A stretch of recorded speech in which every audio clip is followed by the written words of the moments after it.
Hello, everyone, and welcome back to English Reimagined. I am Lena, and I have to tell you, I am feeling incredibly relaxed and happy today. Hello, friends. I'm Alex. And Lena, I can see that. You have a big smile on your face. Did you win the lottery this morning, or did you just drink a very good cup of coffee? No, I didn't win the lottery, Alex, although that would be nice. Actually, I spent my entire morning pottery painting. Pottery painting. Wait, let me visualize this. You went to a shop, you sat down at a table, and you painted a ceramic cup, like a child? Hey, it is not just for children. It is a very popular activity for adults, too. I spent 2 hours just focusing on colors, brushes, and patterns. It was wonderful. I have seen those shops in the city center, but I always thought to myself, why would I pay money to paint a cup when I can just go to a store and buy a finished cup for $3? It seems like a lot of work. Alex, you are missing the point completely. A hobby isn't about the result or the price of the object. It's about the process. The process. That's a good word. Yes, the process is the series of actions or steps you take to do something. When I am painting, I'm not thinking about my emails, I'm not thinking about my bills, I'm not even thinking about my phone. I'm just there, in the moment. I see. So it's like a vacation for your brain, a mental break from the real world. Exactly. And that is exactly what we are talking about today on English Reimagined, hobbies and free time. This is a perfect topic. Think about it. When you meet someone new, you ask them, what is your name and where are you from? But the very next question is almost always, what do you do in your free time? Or what are your hobbies? It is the best way to really get to know a person. Their job tells you what they do, but their hobby tells you who they are. Today, we're going to give our listeners the vocabulary to answer those questions with confidence. No more saying, I just watch TV.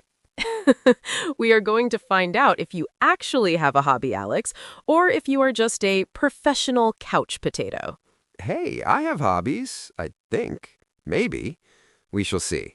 But first, let's talk to our community. Friends, if you have a hobby that makes you happy, whether it is football, knitting, cooking, or learning English, please hit the like button right now. And please subscribe to English Reimagined. We want to be your favorite daily hobby. We want to help you learn English while having a great conversation. Okay, Alex, let's dive into the world of hobbies. To help our listeners learn the right words, I think we should group hobbies into categories. That's a smart idea. It makes it easier to remember. Let's start with the one you love, creative hobbies. These are hobbies where you make or create something. It could be painting, drawing, playing a musical instrument, or even photography. I like photography. I take a lot of photos with my phone. Every time I see a cool sunset or a nice building, click. Am I a photographer? Well, you are a mobile photographer, but a true hobbyist usually goes a bit deeper. They might buy a professional camera. They learn about lighting, shadows, and composition. Composition. That sounds like a very technical word. It is. It refers to how the different parts of a photo or a painting are arranged. It's about balance. That sounds like a lot of studying. I think I will stick to my phone for now. What about hobbies for people who like to move? Those are active hobbies. These involve physical movement. Think of hiking, swimming, cycling, or joining a local sports team. I used to play soccer, or football, depending on where you live, every Saturday morning. We had a team called the Thunder. We weren't very fast, and we didn't win many games, but we had a lot of fun. That is a team sport. It's a fantastic way to be social. You exercise, and then you go for a coffee or a drink with your teammates after the game. Exactly. It's about the community. Then there are intellectual hobbies. These are hobbies for your brain, like reading, playing chess, solving puzzles, or learning a new language. Wait, Lena, I always tell my friends that I have to learn English for my job. Can it really be a hobby? Absolutely. If you enjoy the journey, it's a hobby. If you love watching movies in English or reading English blogs because it is fun for you, then it's a hobby. I guess that makes sense. It's edutainment, education and entertainment mixed together. I love that word. And finally, we have what I call niche hobbies. Niche, that's an interesting word. How do you spell it? Niche. It describes something that is very specific and not many people do it. For example, beekeeping or collecting very old, rare coins. My uncle has a niche hobby. He collects old stamps from the 1950s. He has thousands of them in these giant, heavy books. To be honest, I think it's a bit boring, but he can talk about it for 5 hours. But that is the beauty of a hobby. It doesn't matter if the rest of the world thinks it's boring. If it brings you joy, it is a perfect hobby. It's your own private world. Lena, I want to ask a serious question. Life is so busy. We work 40 hours a week. We have to clean the house. We have to cook. We have to sleep. Why should we spend our precious free time doing more things? Why not just rest? That's a great question, Alex. Many people think resting means doing nothing, but often doing a hobby is more restful for your spirit than just sitting on the sofa. Really? How? Because hobbies prevent burnout.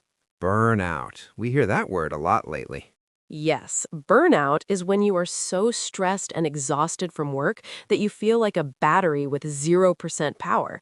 If your whole life is just work, eat, sleep, you lose your spark. A hobby gives you a different identity.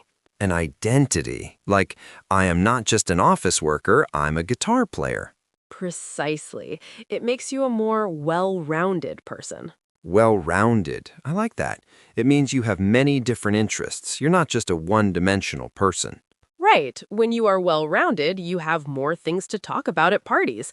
But more importantly, a hobby gives you a sense of accomplishment.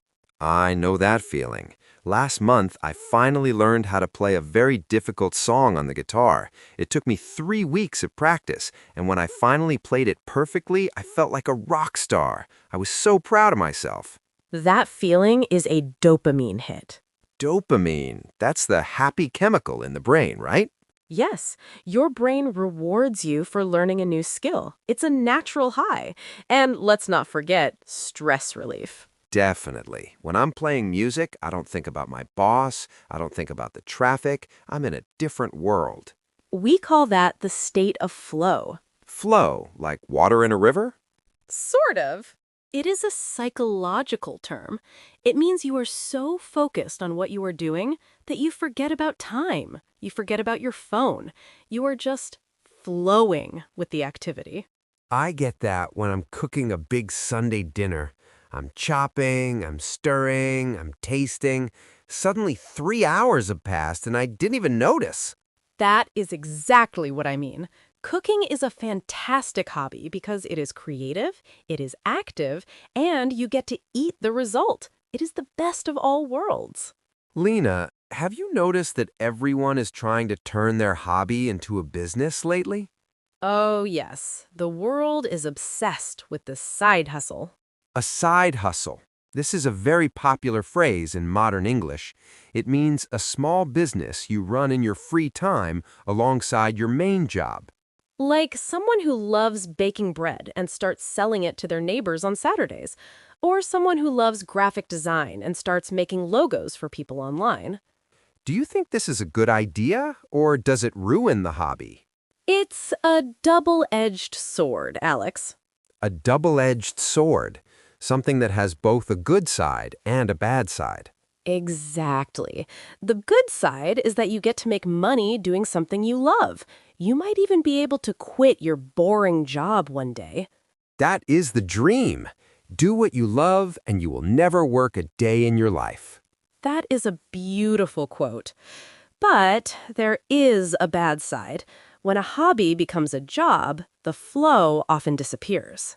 Why? Because suddenly you have deadlines. You have customers who might be unhappy. You have to think about money and taxes. The hobby is no longer a vacation for your brain. It is another source of stress. I see. My uncle, the stamp collector, if he started selling his stamps, he would probably be very stressed about the prices and the shipping. He wouldn't be relaxed anymore. Right. Sometimes it is better to keep your hobby as a secret garden, a place that is just for you, with no pressure to be perfect and no pressure to make money. I think I agree. I don't want to be a professional chef. I just want to be a guy who makes a mess in his kitchen and makes his friends happy once a week. That is the most healthy way to look at it. Keep the joy alive. Okay, Lena, let's give our listeners some real-life phrases they can use when they talk about their free time. Great idea. The most common way to start is, I'm really into. I'm really into hiking lately. It's much more natural than saying, my hobby is hiking. Another good one is, I've taken up. To take up. That's a phrasal verb. It means to start a new hobby. I've taken up tennis this summer. What if you do something but you are not an expert? You can say, I like to dabble in. Dabble. D-A-B-B-L-E. I love that word. It means you do something a little bit, like a casual interest. I dabble in painting, but I'm not very good. I dabble in everything. I tried a guitar for a week, then I tried French for a week, then I tried yoga. We call that a phase. Alex is going through a yoga phase. It's true. My closet is full of equipment from hobbies I quit. We also have the expression to kill time. That sounds like you're a murderer. No, it just means you are doing an activity because you're bored or you are waiting for something. I'm playing this game on my phone just to kill time until the bus arrives. I do that every day. And my favorite idiom for hobbies is to lose yourself in something. Oh, that's beautiful. I love to lose myself in a good book. It means you are so interested that you forget the world around you. That is the ultimate goal of a hobby. My brain is full of new ideas, Lena. Let's do a quick recap of the key words for our friends. Okay, let's go. The process. Focusing on the doing, not the result. Composition. How parts of an image or art are arranged. Well-rounded. Having many different interests. State of flow. Being so focused that you forget about time. Side hustle. A small business you do in your free time. To take up. To start a new hobby. To dabble. To do a hobby casually or occasionally. To kill time. Doing something because you're bored or waiting for something. Great list. I'm going to go and dabble in some lunch now. Lunch is not a hobby, Alex, but it is important. Well, friends, we have come to the end of our episode. We hope you feel inspired to go out and find a new passion. We have a question for you today. We want to hear your stories. What is your favorite hobby? Tell us in the comments. How did you start? Why do you love it? And tell us, what is one hobby you have always wanted to take up, but you haven't started yet? Maybe it's skydiving, or knitting, or learning to cook Italian food. Let us know. Please write your answers in English. It is the best way to practice and kill time productively. Thank you for watching English Reimagined. If you liked this video, please like and subscribe. It helps us so much. Have a wonderful, hobby-filled week. See you next time. Bye-bye. Goodbye.